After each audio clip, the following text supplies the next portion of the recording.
Sécurité, éducation, transport ferroviaire et sport, le Ghana et le Burkina Faso renforcent leur coopération. 4 accords ont été paraphés par les chefs de la diplomatie ghanéenne et burkinabé. On apprend que le démarrage du projet de chemin de fer Ghana-Burkina a été acté hier à la faveur de la 12e session de coopération mixte entre les deux pays. 2000 requêtes traitées depuis l'adoption de la loi sur les marchés publics. La solution aux lourdeurs dans la passation des marchés semble bien fonctionner. L'ARCOP, l'autorité de régulation de la commande publique, s'en félicite. Mobilisés pour mettre fin au mariage d'enfants dans la province de San Matenga, une quarantaine d'enfants victimes de ce phénomène cette année. Une campagne nationale a été lancée par l'ONG Save Children International. Bonsoir et bienvenue à tous. 28 projets d'accord examinés, 6 ont été finalisés et 4 ont fait l'objet d'accords signés par les deux chefs de la diplomatie ghanéenne et burkinabé. Sécurité, éducation, transport ferroviaire. Sur ce dernier point, le OK est ainsi donné pour le démarrage des travaux du chemin de fer Ghana-Burkina. Des nouvelles qui nous viennent d'Accra où vient de s'achever la 12e commission mixte de coopération entre ces deux pays. Le point avec notre envoyé spécial Alfred Thuy. Sur 18 projets d'accord de coopération et de mémorandum d'entente examinés au cours de la 12e session de la commission mixte de coopération entre Burkina Faso et le Ghana, 6 ont été finalisés et 4 ont fait l'objet d'accords. Alpha Bari, ministre des Affaires étrangères et de la coopération du Burkina Faso, et Anthony Akoto-Osé, ministre du suivi et de l'évaluation du Ghana, au nom des deux gouvernements, procédé à la signature des accords de coopération et du mémorandum. Ils concernent des secteurs aussi importants les uns que les autres. Et nous avons examiné beaucoup de points qui étaient à l'ordre du jour et on a pu finaliser 6 accords. Et 6 accords, nous avons signé 4 principalement dans le domaine du sport, dans le domaine de l'éducation, dans le domaine de la sécurité et dans le domaine du transport ferroviaire. Et je dois dire que le chemin de fer entre le Ghana et le Burkina Faso est quelque chose d'assez important pour le Ghana, mais aussi pour le Burkina Faso. Et nous avons convenu, les deux États, de pouvoir donc lancer les études, puis regarder, voir comment on peut recruter une entreprise qui puisse faire les travaux, qui puisse aussi exploiter après durant une période de 30 ans. Donc c'est une évolution. Nous avons espoir que les accords que nous avons signés vont pouvoir se concrétiser assez rapidement. Ces accords de coopération signés, il ne reste plus qu'aux experts des deux États de procéder à leur mise en œuvre. Le ministre ghanéen du suivi de l'évaluation estime qu'elle devrait se faire incessamment. Ces accords que nous venons de signer sont très forts. Ils participent au renforcement des relations entre nos deux pays. Il faut dire que nos deux pays sont des pays frères et que nous constituons le même peuple. Ces accords de coopération sont l'œuvre des 43 hauts fonctionnaires de l'État burkinabé et de leur père du Ghana qui ont travaillé d'arrache-pied à trouver des points de consensus. L'idée de la reprise des travaux de la commission mixte émane de la volonté des deux chefs d'État à redynamiser la coopération. Après 5 années de rupture, le Burkina Faso et le Ghana renouent ainsi avec la commission mixte de coopération. La 12e session s'est achevée ce 14 décembre à Accra. Même pas 2 ans de mise en œuvre, la nouvelle loi sur les marchés publics a permis de traiter 2000 requêtes. Résultat applaudi à l'ARCOP, l'autorité de régulation de la commande publique. Les nombreuses plaintes liées aux procédures de passation de marché sont en train de s'estomper. La lourdeur laisse place à l'allègement. Mais à l'ARCOP, la sensibilisation se poursuit pour mieux faire connaître les textes en matière de passation de marchés publics. Kwame Hervé-Dapa. Près de 2000 requêtes traitées en 2 ans par l'ARCOP depuis 2017 et l'adoption de la loi qui a modifié le fonctionnement de l'autorité de régulation de la commande publique. Rapidité et respect des principes, voilà les 2 jambes de la nouvelle ARCOP. Le mécanisme est expliqué ici aux journalistes. Pour chaque cas de litige, de conciliation ou de discipline, l'organe de règlement des conflits dispose de 3 jours pour rendre sa décision. Les délais de passation des marchés publics sont passés de 5 mois à 2 mois maximum. Tout cela répond à un but bien précis. C'est ici la question de célérité et de transparence dans les procédures. Aujourd'hui, j'ai noté que la pression sociale est très forte. Donc, rapidement, il nous faut des infrastructures de qualité et dans un temps donné. Pendant plusieurs heures, les échanges vont être francs entre les journalistes et les responsables de l'ARCOP. À chaque question, observation ou doute, une réponse, une nuance ou une explication. Je trouve qu'ils sont bien informés. Seulement, il y a souvent des incompréhensions en fait dans les différentes procédures. Et je crois que dans les années à venir, il faudrait qu'on mette l'accent en fait sur ces procédures-là pour expliquer, pour que ces acteurs-là puissent bien comprendre. L'exercice de ce 14 décembre semble avoir déjà sémé les graines de cet objectif. Ah oui, j'ai beaucoup appris, surtout au niveau des délais et des mécanismes de résolution des différends au niveau de l'ARCOP. Je pense que ce n'était pas beaucoup compris par beaucoup de nous. Parce que je crois qu'on a pris près de 3 heures pour poser des questions, que ce soit autour des marchés de gré à gré, que ce soit autour des PPP, on a appris beaucoup. Et justement, l'utilité de ce genre de rencontre permet aux journalistes de rester informés des changements qui interviennent dans les structures clés comme l'ARCOP. Une structure clé qui souffre pourtant d'une faiblesse énorme. L'ARCOP ne dispose pas d'une autonomie financière. Une situation qui risque de saper les efforts entrepris et de remettre en cause l'indépendance même de l'autorité de régulation de la commande publique. Pour le renouveau consulaire et pour un climat apaisé des affaires, il y a désormais ce collège des sages de la CCIBF, la Chambre du commerce et d'industrie du Burkina Faso, 52 membres, des hommes d'expérience pour la réflexion et l'action. Madina Sinou. Pour les 3 prochaines années, ils ont pour mission de dynamiser le secteur privé à travers la création de richesses et d'emplois.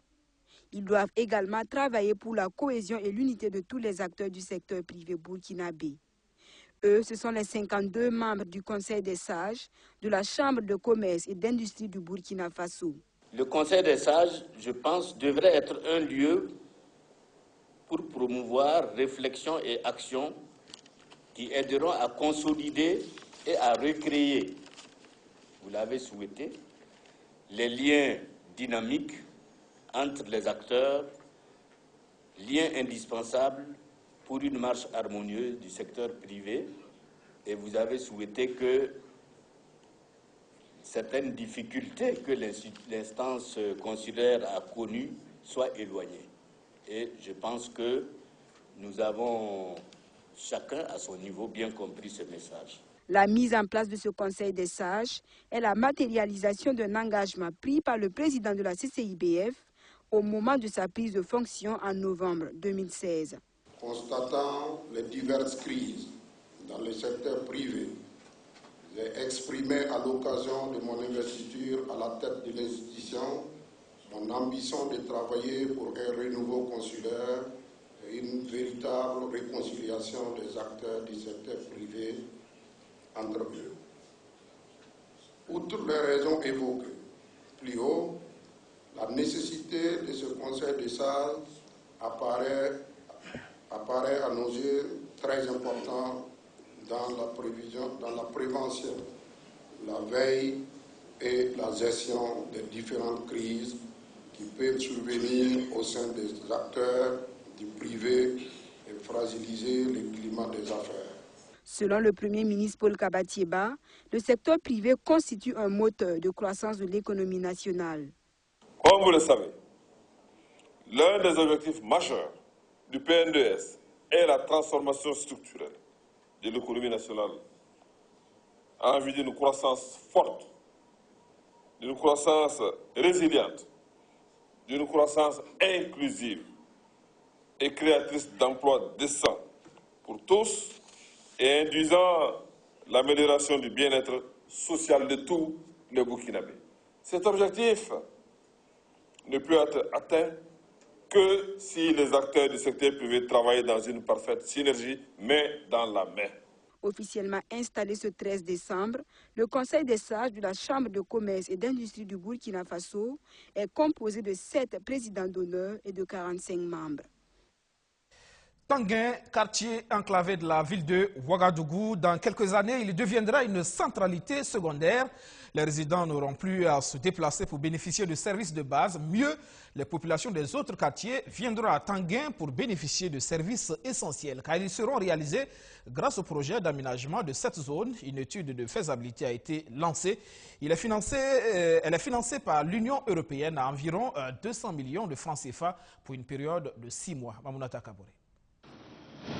Tanguin, un quartier de la commune de Ouagadougou situé non loin du centre-ville, mais difficile de s'y rendre ou de rallier le centre-ville. Trop d'embouteillages. La plupart du temps, les populations veulent se rendre au centre-ville pour avoir accès aux services sociaux de base tels l'école, l'eau et l'assainissement. Face à ces défis, la commune de Ouagadougou veut faire de Tanguin une centralité secondaire. En d'autres termes, un petit centre-ville où ces populations auront tous les services de base sur place.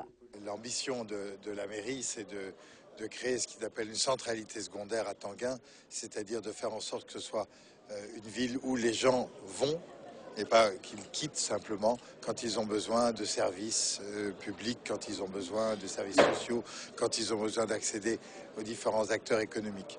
Donc c'est pour que à Tanguin, il y ait des services publics, il y ait une activité économique et qu'ils ne soient pas obligés de partir. Et même l'ambition est plus grande, il faut faire de Tanguin un lieu d'attraction pour les populations qui sont plus encore en périphérie. Et comme ça, elles n'auront pas besoin de passer un temps fou pour venir au centre de la ville de Ouagadougou. Dans cette initiative, les autorités municipales bénéficient de l'accompagnement de l'Union européenne. Mais dans la main donc, ces deux entités lancent les études d'aménagement de la centralité de Tanguin. Donc comment arriver à créer les conditions pour que cette partie de notre capitale, qui est une partie essentielle, qui est la plus dense, puisse avoir des infrastructures où les gens peuvent vivre normalement. Donc et cela ne peut pas se faire sans études. Et le plan d'occupation des sols de la ville de Ouagadougou a indiqué que Tanguin peut être une centralité secondaire.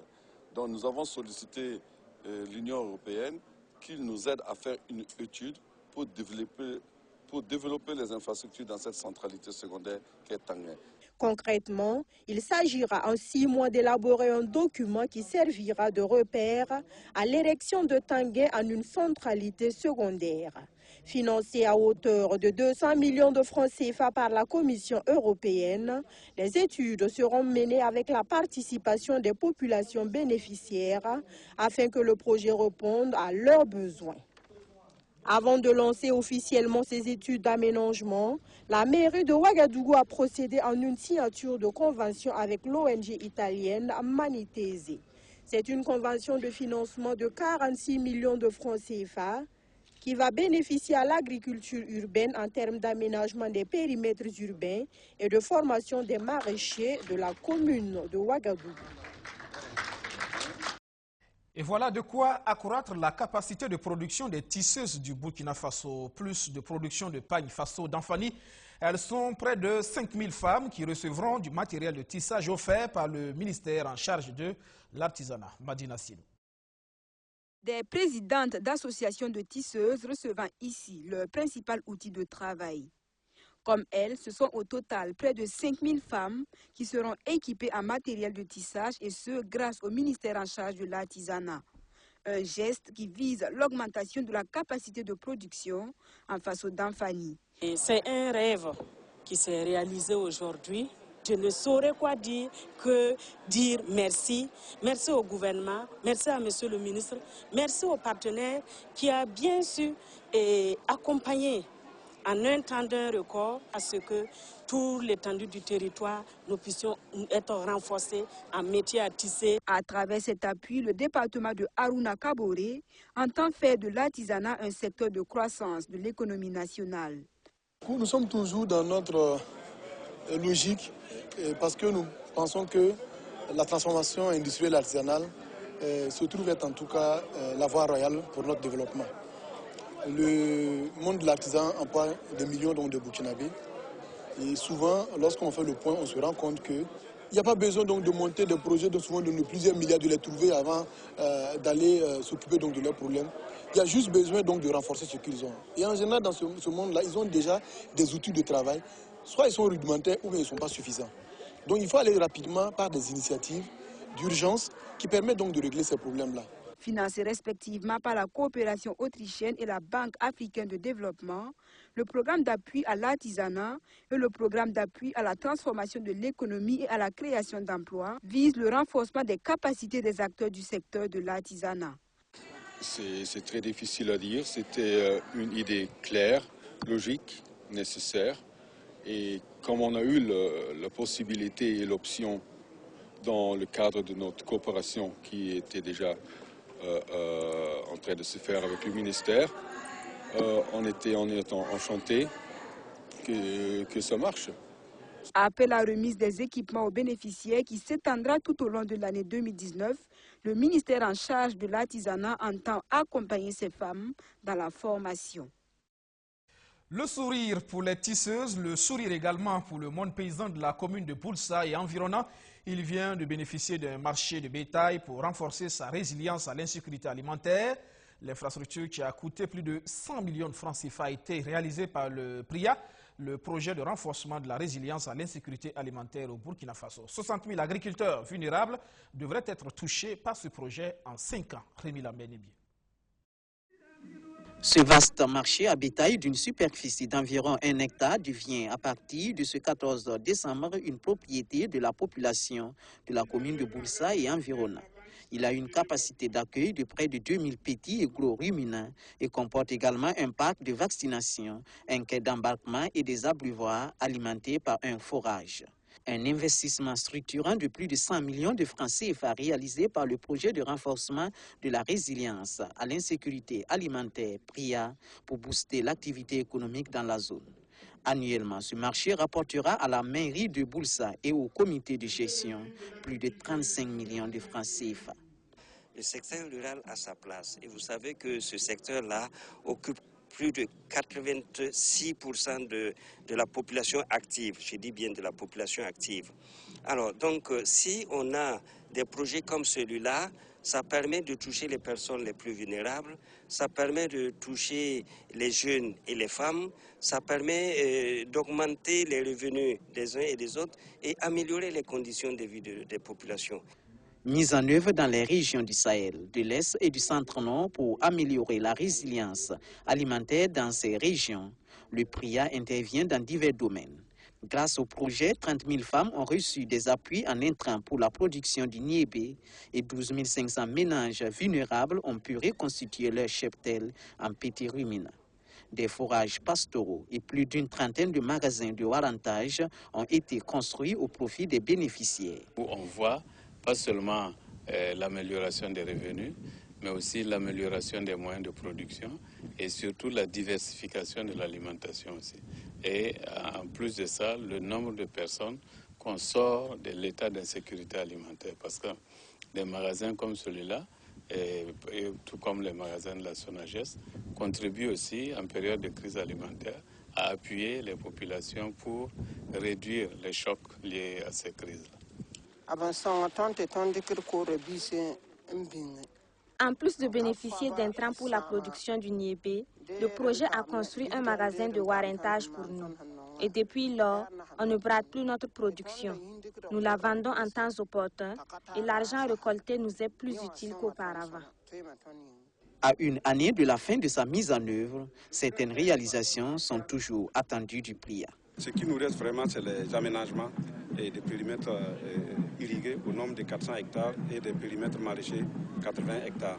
Et des magasins aussi pour la SONAGES pour renforcer les capacités de stockage au niveau national. Le projet de renforcement de la résilience à l'insécurité alimentaire au Burkina Faso a été lancé en 2013. À terme, il compte améliorer durablement la vie de 60 000 agriculteurs pauvres. Il est financé par la Banque islamique de développement. On reste dans la région du Centre-Nord avec cette situation qui ôte le sourire. Une quarantaine d'enfants victimes de mariage dans la province de San Matenga. Le phénomène à la peau dure au Burkina Faso, où l'enfance d'une femme sur deux est compromise, précipitée avant date dans un monde d'adultes qui ne leur réussit pas. Toujours, l'ONG Save Children International Burkina monte au créneau. Elle lance une campagne pour la fin du mariage d'enfants au Burkina Faso. Samira Samandulgou, Mamouna Takabore. J'ai passé 4 nuits dans la brousse. Je ne mangeais pas. Et le 4e nuit, j'ai retrouvé une maison. Et le lendemain, j'ai pris le route de Kaya. J'ai marché 20 km. 20 km à l'issue desquels Edith Ouedraogo arrive enfin à la porte du centre Maria Goretti de Kaya. Alors en classe de CM2, elle vient d'échapper à un mariage. Et depuis 6e, j'ai été première de ma classe. Et j'ai fait première D. Et je vais bac D. Un témoignage qui lui vaut les acclamations de ses camarades. Malheureusement, 52 femmes sur 100 au Burkina Faso n'ont pas cette chance. Mariées avant 18 ans, leur enfance leur a été volée. Conséquence, 87% d'entre elles quittent les salles de classe. Certaines risquent des complications en cas de grossesse et d'autres souffrent de violences domestiques. C'est pour endiguer ce fléau que l'ONG Save Children s'engage dans une campagne pour la fin du mariage d'enfants. Nos 5 grandes recommandations pour mettre fin au mariage des enfants, c'est la première, c'est que le gouvernement puisse rapidement adopter la révision du Code des personnes et de la famille pour monter l'âge du mariage des enfants à 18 ans. Diffuser ce code pénal et le Code des personnes et de la famille quand il sera adopté, investir davantage dans l'éducation. Notre 4e recommandation concerne en fait plus particulièrement les jeunes et aussi le dialogue en famille au niveau d'une santé sexuelle et reproductive responsable. Sensibiliser l'ensemble de la communauté, les leaders religieux, les leaders politiques, coutumiers, les parents, les influenceurs, tout le monde pour un changement de comportement.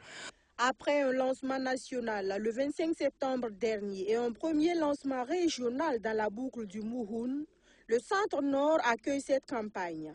Ici, tous disent non au mariage avant 18 ans. Le mariage d'enfants a beaucoup de conséquences sur les actions de développement d'un pays.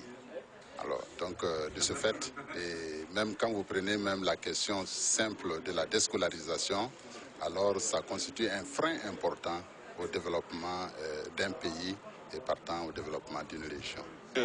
Je m'engage vraiment à essayer de sensibiliser tout le monde autour de moi, surtout la plupart de mes camarades qui n'ont pas pu participer à cette formation. Je vais essayer de les sensibiliser sur tous les dangers, les problèmes et les solutions qu'on pourrait trouver à ce problème de mariage précoce et forcé.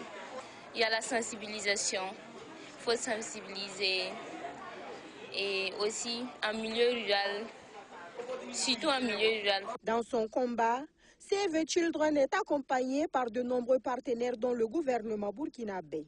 Et pour que plus jamais aucun enfant ne soit marié, la campagne va s'étendre aux autres régions du pays. Plus que quelques jours et ça sera la fin du PNGT2, le 2e programme national de gestion des terroirs. Qu'a-t-il apporté aux populations rurales? Des journalistes se sont rendus dans la région du centre-sud pour faire le constat. Abdoulaziz Saré, Roméo Kueta. C'est pour faire le constat des infrastructures réalisées par les collectivités territoriales que le coordonnateur du 2e programme national de gestion des terroirs, PNGT2, se rend dans la région du centre-sud. Première escale, commune de Béré, dans le Zoudouéogo. Ici, la construction du barrage de Sitenga est à un taux d'exécution de 85%. À terme, il aura une capacité de 2000 m3 d'eau et va permettre de pratiquer du maraîchage. On est très content, bien que ce n'est pas terminé. Et nos animaux auront de l'eau pour s'abreuver et on va réaliser beaucoup de choses. Prochaine destination, province du Naouri. 6 salles de classe et des boutiques ont été réalisées respectivement à Gelwango et à Tiebele, avec l'appui du PNGT2. Un appui qui a permis également à l'Office national des aires protégées de réaliser un restaurant, des forages et des dortoirs au ranch de gibier du Nazenga. Si nous prenons au niveau de Nazenga, c'est l'Office national des aires protégées qui est le maître d'œuvre de ces activités. Et je pense que ce sont des bels ouvrages que vous avez constatés, aussi bien en termes de design, ça donne une certaine technicité, une certaine modernité de l'accueil au niveau de ce ranch de Nazenga. Nous espérons que pour cette année 2018, avec l'ouverture de la chasse, ils vont faire quand même une bonne affaire en ayant beaucoup plus de touristes et en faisant un bon chiffre d'affaires également.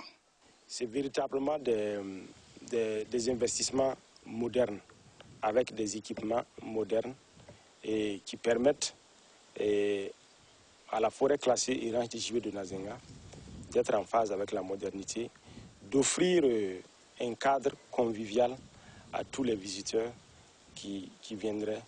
À Natiédougou, localité située à 12 km du ranch, les élèves suivent désormais les cours dans de nouvelles salles de classe réalisées par la mairie de Guiaro grâce au PNGT2. À cela s'ajoute un forage réalisé au profit des femmes de Natiédougou. Nous restons vraiment satisfaits de la mise en œuvre du programme et nous osons croire que aussi bien d'autres partenaires vont aussi se mobiliser pour que nous puissions continuer à soutenir aussi bien le développement rural décentralisé, la décentralisation en elle-même, afin que effectivement le développement puisse être une réalité au niveau de nos communes. Cette tournée dans la région du Centre-Sud, initiée par le PNGT2 en collaboration avec l'initiative des journalistes africains pour la coopération et le développement, IJACOD, a pris fin par une visite de la forêt communale de Pau et celle de Songo. Débuté en 2001, le projet prendra fin le 31 décembre prochain. Il a bénéficié du soutien financier de la Banque mondiale.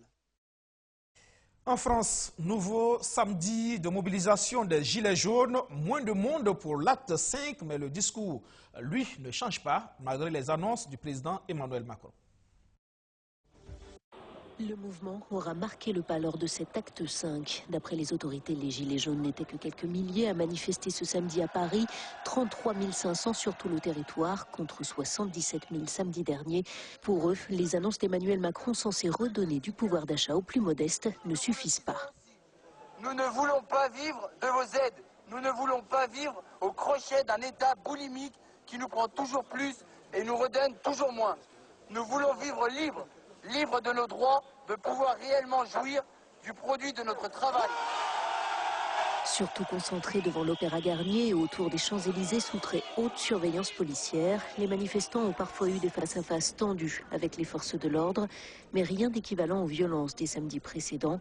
Une centaine d'interpellations ont eu lieu, essentiellement préventives. Pour autant, une 7e personne est morte dans le sillage de ce mouvement social, non pas à Paris, mais à la frontière franco-belge. Il s'agit d'un conducteur ayant percuté un camion arrêté par un barrage des Gilets jaunes. Quant à ces 5 Mariannes, d'abord prises pour des fémènes, elles étaient des performeuses, parmi elles l'artiste Déborah de Robertis, coutumière des happenings dénudés. Cette édition qui s'achève, merci de l'avoir suivi. Restez avec nous à 20h15, vous aurez le JT Boré avec Eric Soudré. Rendez-vous demain. Toute l'équipe du dimanche sera là pour le 7 Info, 19h30. Bonsoir.